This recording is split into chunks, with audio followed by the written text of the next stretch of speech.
Good found friends. Flick survives elimination on Australian Survivor. Flick picks the lucky urn and stays in Australian Survivor.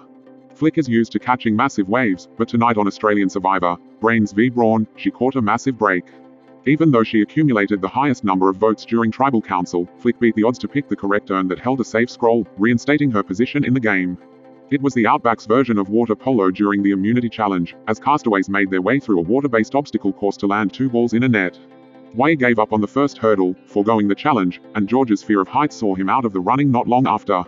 After shooting and scoring, Danny won her first individual immunity. Ahead of the vote, Danny and Flick knew the pressure was on to break up the majority alliance and planned to entice Haley and Wei with a more enticing target, George. Meanwhile, Haley and Wei weighed up the potential damage that would ensue if their targets, Flick or George, managed to save themselves with the tribal urn. Kara was paranoid that the votes will inadvertently be put on her, but with an idol in tow, she wasn't afraid to use it. At Tribal Council, JLP reminded everyone that the tribal urns were very much in play with a 1 in 3 chance of surviving, before an immune Danny threw a grenade revealing that George's time was up and that Haley and Wei were on board. Before the votes were read out, Kara felt the nervous energy in the room and not wanting to take any chances, played her immunity idol for herself. As the votes were counted, it was revealed he or Brains had indeed stuck to their word, with 2 votes to George and 4 to Flick. As Flick stepped up to take her shot at the tribal urns, she smashed her chosen urn on the ground and the safe scroll was exposed.